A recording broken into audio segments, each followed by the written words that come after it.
People once believed that when someone dies, a crow carries their soul to the land of the dead.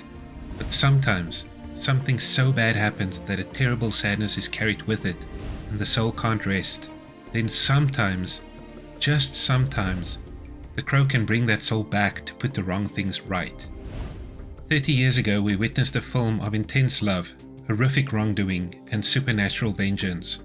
It was a film based on a graphic novel and set in a gothic, hyper-stylized, gritty and grungy version of reality. It was beautifully shot and had an incredibly melancholic soundtrack, infused with hard rock from the era. Although it didn't set the box office alight when it premiered, over time it has become a cult classic and is seen by many as a masterpiece. Along with the melancholic nature of the film, it had real-life tragedy as well, when a prop gun wasn't checked properly and led to the untimely death of Brandon Lee, the young and upcoming star of the film. That film is The Crow. It spawned multiple awful sequels in the late 90s and early 2000s, with the franchise lying dormant for the last 20 years. 2024 sees the revival of the franchise with a complete modern reimagining. This new reimagining, however, seems to completely miss what made the original so beloved and goes for a more supernatural John Wick type film. The focus seems to be on hyper-violence while Eric tears through hordes of bad guys. The world seems less gothic now, and the filmmakers even went with an open ending to leave space for future sequels.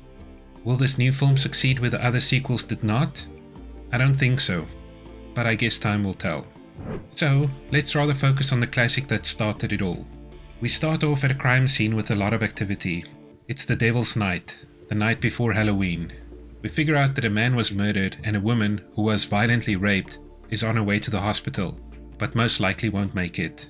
We're shown that the couple was Eric and Shelley, and they were going to get married the following day, on Halloween. We're also introduced to Sarah and Sergeant Albrecht. Shelley and Eric looked after Sarah. We jump to a year later.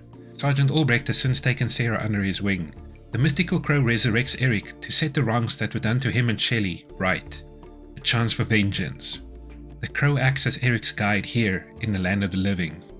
The gang that killed Eric and Shelley are up to their typical devilry and are causing havoc across this fictitious version of Detroit. The crow leads Eric back to his old home, and we see through flashbacks what transpired a year earlier.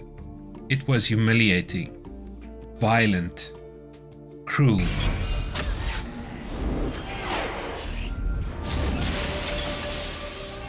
The gang is shown to be a bunch of scumbags, the worst of the worst. Eric gets ready for what's to come and is off to go meet his first victim, Tintin. Knives gets thrown and Tintin ends up a holy man. After Tintin, Eric heads to Gideon's pawn shop, where Shelley's engagement ring was pawned. Shit on me. A gold engagement ring, yes? Shelley, don't kill me. I'm not gonna kill you. Your job will be to tell the rest of them that death is coming for them tonight. Gideon loses his shop in the process. Is that gasoline I smell?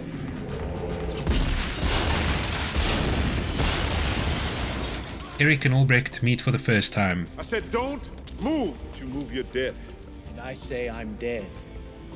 And I move. Do you know someone named T-Bird? He had a friend who shouldn't have played with knives. The guy that murdered Tintin. Next on the list is Fun Boy, who's sleeping with Darla, Sarah's supposed caretaker. After shooting himself, Fun Boy isn't having a lot of fun anymore. Eric visits Albrecht. Freeze! And he shares his memories with him. Through these memories, Eric relives Shelley's pain. I saw her through your eyes. Little things used to mean so much to Shelley. I used to think they were kind of trivial. Believe me, nothing is trivial. Gideon goes to complain about what happened to his shop to Top Dollar, who we learn is the top dog, the guy in charge of all of this chaos. Gideon is disrespectful, and Top Dollar doesn't like that. I ain't twisted like you two fucks. For fuck's sake, die, will you? Next on the list for Eric is T-Bird. Fuck are you supposed to be, man? Drive. He takes Eric for a ride then their time together is the bomb. What is it? What? Speak to me. We killed your dad. There ain't no coming back. There ain't no coming back.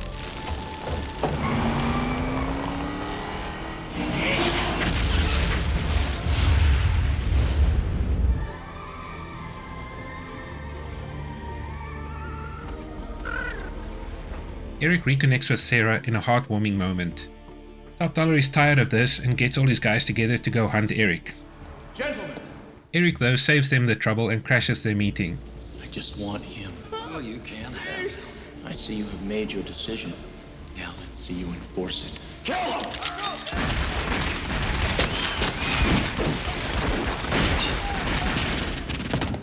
They waste an incredible amount of ammo and most of them perish.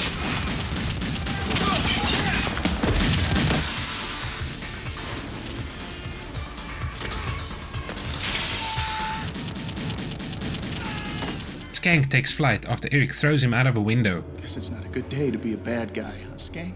Skank dead. That's right. The police give chase, but Eric ditches them. He takes refuge in the graveyard. He finds Sarah there and gives her Shelley's ring to hold on to. While this is happening, Top Dollar and his top brass have figured out that the crow is Eric's connection to the world of the dead and also his source of power. They then kidnap Sarah so Eric can try to rescue her. They set a trap for Eric and it works when Grange manages to wound the crow. Eric gets shot in the shoulder and realizes he's not quite bulletproof anymore.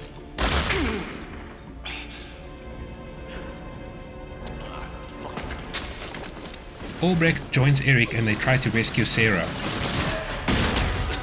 The crow gets a bit peckish and that leaves Eric to go deal with Top Dollar.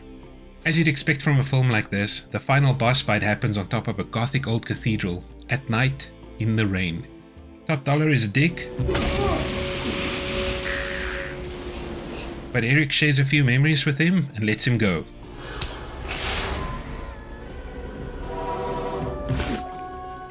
With Eric's quest for vengeance finished, he returns to his grave. It's time to go home. The end. The Crow is a story that was born out of love and sorrow. James O'Barr's sorrow. Sorrow that mirrored what happened in his life with his fiancée, Beverly Ann. See, she was killed by a drunk driver shortly before they were to get married. While struggling to deal with his grief, he enlisted with the Marines. He was working as an illustrator for military manuals. He read about a couple from his hometown of Detroit that were killed over a $20 engagement ring. Seeing a corollary between that tragic event and his own, it became the framework for an origin story in a comic book. Through that comic book, he sought some sort of cathartic release from his own pain and misery. You might think that at first glance this movie is about vengeance. Although it's part of it, it's not the main idea behind this film.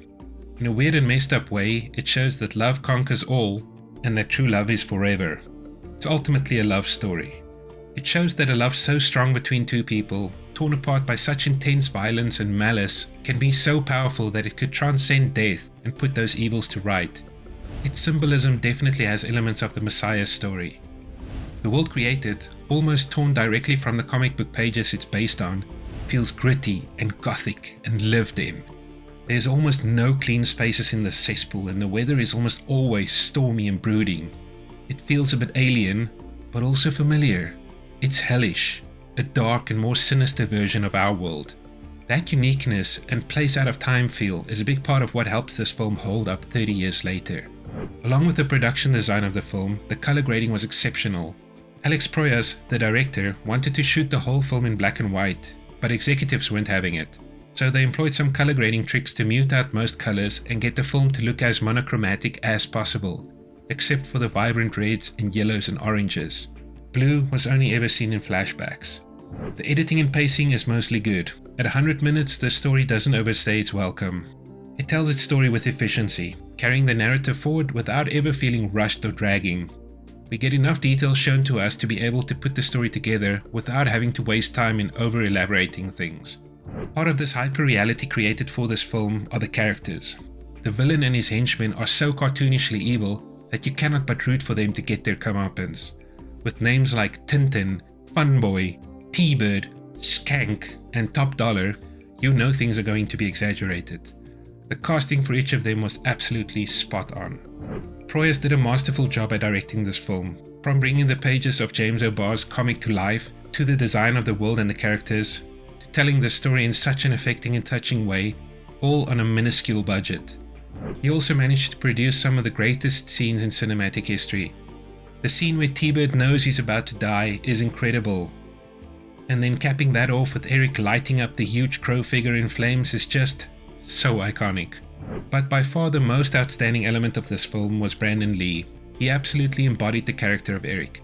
Him being torn by the intense sadness of what happened to him and Shelley on the one hand, versus the anger and fury to seek out vengeance on the other. All this while also trying to reconnect with Sarah and Albrecht, even though knowing it would just be temporary. The moments of levity he adds to some of the scenes are extraordinary. Him being able to move between the sorrow and rage and softer, happier moments were incredible. Having had a background in martial arts, he was also very adept when it came to the action scenes.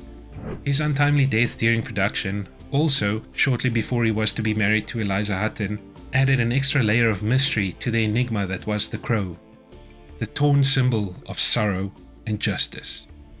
The Crow is one of those films that should never have had any sequels, let alone be turned into a franchise.